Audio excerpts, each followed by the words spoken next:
Mesdames et messieurs, en vos rangs, grades, qualités, tout protocole observé, permettez-moi d'abord d'exprimer très respectueusement la profonde reconnaissance du gouvernement gabonais à son Excellence, Monsieur Denis Sassou Nguesso, président de la République du Congo, chef de l'État, qui a bien voulu autoriser la tenue de ces assises ici à Pointe-Noire. Son leadership visionnaire en faveur de la gestion durable des forêts du bassin du Congo constitue, pour le monde en général et pour l'Afrique en particulier, une source d'inspiration précieuse. Je souhaite également remercier sincèrement ma chère sœur, Madame la ministre de l'économie forestière, Madame Rosalie Matondo, pour son hospitalité chaleureuse et pour l'impulsion déterminante qu'elle apporte à notre dynamique régionale commune. Je tiens par ailleurs à saluer l'action remarquable de M.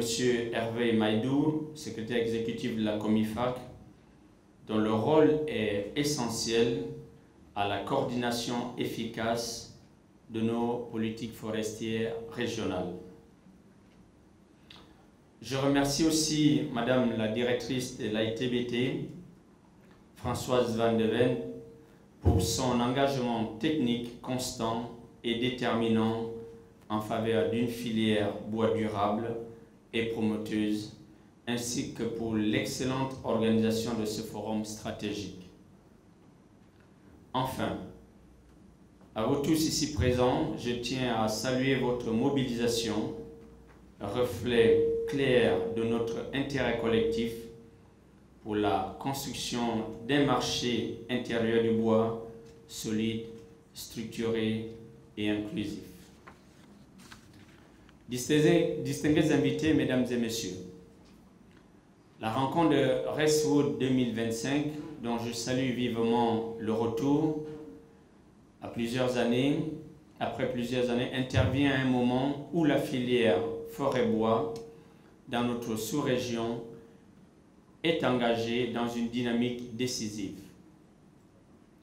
En effet, dans le prolongement des choix stratégiques pionniers opérés par le Gabon et le Congo, les pays membres de la CEMAC ont acté le principe de l'interdiction d'exporter des bois sous forme brute.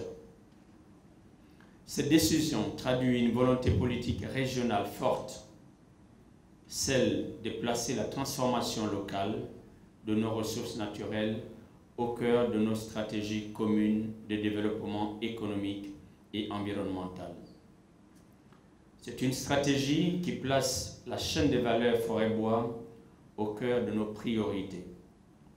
Dans ce contexte de mutation régionale, le Gabon s'inscrit pleinement dans une vision ambitieuse placée par son Excellence Brice Clotaire Oligui Nguema, président de la République, chef de l'État, chef du gouvernement, qui fait de la valorisation locale de nos ressources naturelles un pilier central de la diversification et de la souveraineté économique. Afin de traduire concrètement cette ambition, les efforts s'intensifient aujourd'hui pour mobiliser des investissements productifs dans les segments à forte valeur ajoutée, en particulier dans la deuxième et troisième transformation du bois. Cette stratégie repose sur des infrastructures industrielles clés, telles que les zones économiques et industrielles spéciales, dont celle d'Uncock, devenue une référence régionale majeure et un modèle inspirant pour plusieurs pays de la sous-région et du continent. Cependant, les efforts nationaux doivent impérativement s'accompagner d'une structuration renforcée et durable de nos marchés intérieurs du bois, encore confrontés à des défis importants tels que la faible organisation du secteur, l'insuffisance d'infrastructures logistiques, la prédominance des produits importés générant une concurrence parfois déloyale ainsi que les difficultés d'accès au financement pour les PME locales. À cet égard, le thème central de nos échanges, stratégie de développement des marchés nationaux du bois et mécanismes de normalisation, est particulièrement pertinent. En effet, il s'agit désormais, au-delà d'une simple exploitation responsable de nos ressources forestières, d'accélérer la création d'une chaîne de valeur complète, compétitive, fondée sur une transformation locale compétitive, avec une fiscalité incitative, des normes techniques adaptées, une traçabilité rigoureuse et une sensibilisation accrue à l'utilisation du bois local. Nos politiques publiques doivent précisément évoluer dans cette direction pour construire des marchés intérieurs structurés, solides, performants, attractifs et durables, capables ainsi de satisfaire efficacement les besoins économiques de nos pays et d'améliorer concrètement le quotidien de nos concitoyens.